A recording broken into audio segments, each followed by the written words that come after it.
The film begins in the middle of a snowy wasteland with a rising prison tower. A new prisoner, a giant orc, is brought there and placed in the cell of the bard Edgin and the barbarian Holga. The latter rejects the newcomer's attention, breaking his legs and giving him a concussion.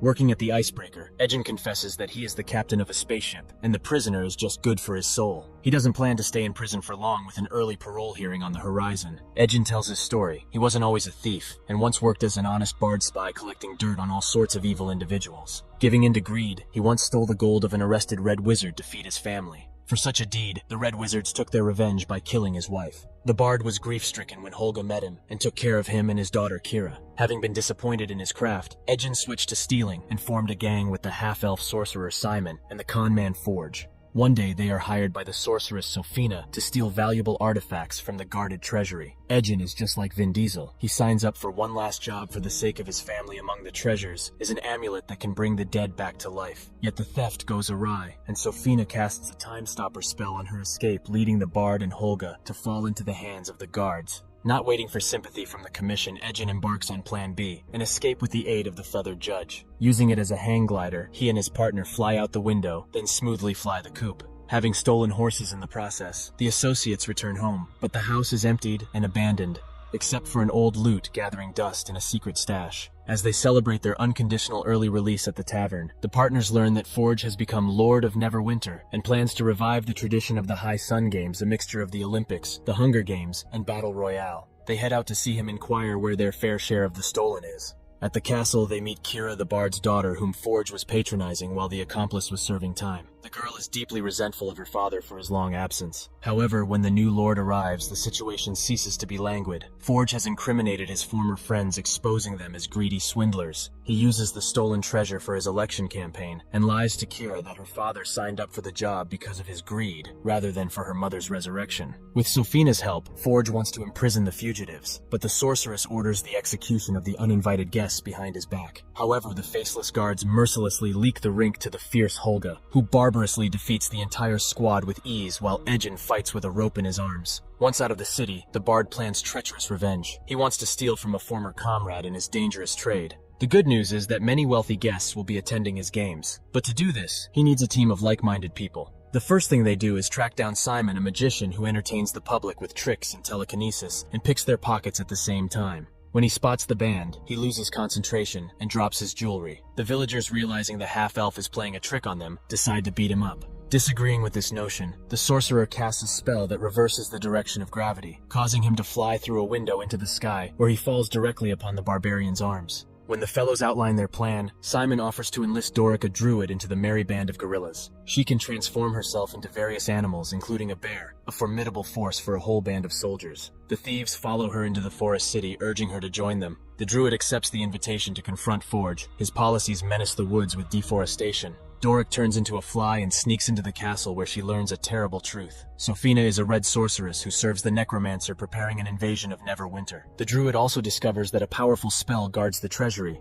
but at that moment, Sofina notices her. She chaotically changes her form to escape the castle in one piece. Transforming into a mouse, bird, and deer, the druid manages to dash under the closing gates before leaping away like a reactive Bambi. Simon explains that only the strongest wizards can break protective spells, or a special artifact, the Helm of Disjunction. It was last seen at the site of the great battle where Holga's ancestors fought. Simon suggests going to the cemetery and questioning the dead. He has enough magical knowledge for that. On her way to the land of her ancestors, Holga visits her former husband, a half-grown man with the size and voice of a space raccoon. He is happy in his new marriage and gives his ex-wife back her gift of a staff.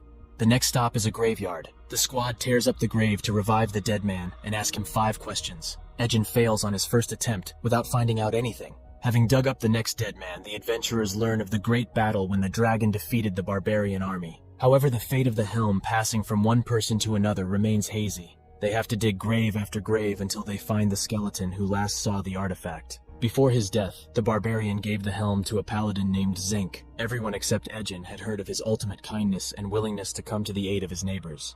The squad sets out in search of the paladin, who is busy rescuing the local Khajiits from the depths of the fish. When the thieves explain to the paladin a noble plan to restore universal justice, he agrees, except not to overthrow Forge, but rather to stop the red sorceress. Zenk reveals that she serves the necromancer, the ruler of his world, who has seized power and turned all the inhabitants into the undead. For Neverwinter to escape this fate, the paladin is willing to give the helm, only it must first be retrieved from the dungeon where he hid it. The squad sets off for the new location, descending like Alice in Wonderland through a hole in the ground. In the dungeon, Simon accidentally collapses an enchanted bridge, cutting off the path to the artifact. Yet he immediately offers a solution: to use Holga's magical cane to teleport with portals. The main point to remember is that the cake is a lie. The thieves reach the helm, but on the other side, a squad of red wizards sent by Sofina awaits them.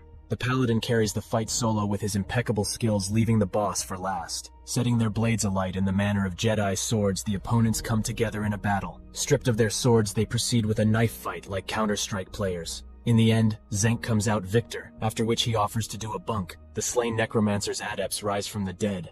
It doesn't get to the second round of fighting. A dragon crawls out of the cave as fat as if it had spent all summer at Grandma's house. The lizard methodically devours the panicked humans, swinging the platform above the lava with its weight. After snacking on the wizards, the dragon turns his attention to the thieves, but they prove to be too quick, especially since they have a staff with portals. Even so, however, Edgin nearly gets caught in the beast's jaws. A paladin saves him by lobotomizing the dragon with his sword, yet that only serves to delay the dragon as he traps his squad in a narrow tunnel with no way out.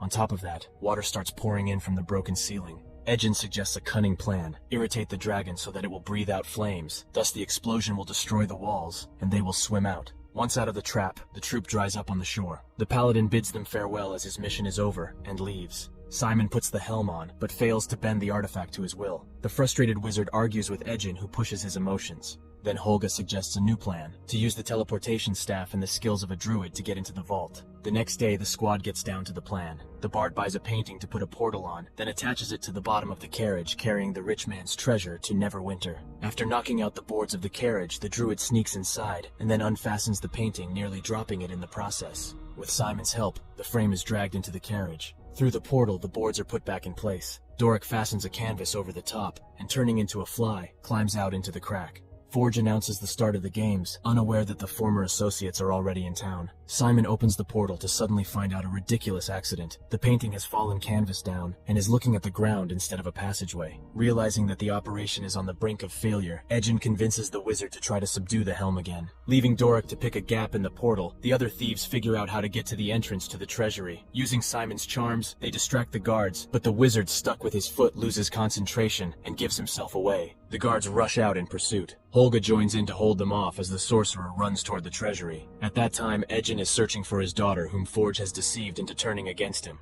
Having found the treasury, Simon subdues the artifact by punching the guard in the face. With that kind of power, he easily fights off the guards and makes his way inside, but it's empty. Doric, who has managed to sneak through the portal to the painting, reports that she has found the treasure. It is elsewhere. The druid sees the guards loading the jewels into a boat on the riverbank when she is knocked out by a sneaking soldier. In the empty treasury, Holga and Simon fall into a magical trap. Edgin finds his daughter, but it turns out to be a trap. Sofina has taken her form to catch the last thief. Forge wants to execute the former associates, but the bard convinces him to give them at least a ghostly chance of salvation, to make them participants in the death games. Deprived of magical abilities due to the suppressive bracelets, the entire squad is sent to the magical arena. There, a maze is formed, while the rich make bets on who among the participants will last the longest. In addition to the dangerous creatures that chase the athletes of necessity, the maze contains chests with useful items, particularly weapons. Trying to open one of them, Holga runs into a mimic, but Doric saves her. Forge, having learned that the boat has been loaded with jewels, informs Sofina. It transpires that she has been in charge the whole time. The con man has been working for her for the sake of the affair. The former lord prepares to flee, leaving the sorceress to carry out her true plan. Nearly walking into a cube of jelly, the druid leaves a bracelet inside. Edgin is nearly mauled by the local creatures, but the barbarian saves him at the last moment. At the center of the labyrinth, they find an exit cage where the rivals are already seated. The bard realizes that if they go inside, the hosts will set up the next round, so they need to figure out how to cheat the rules.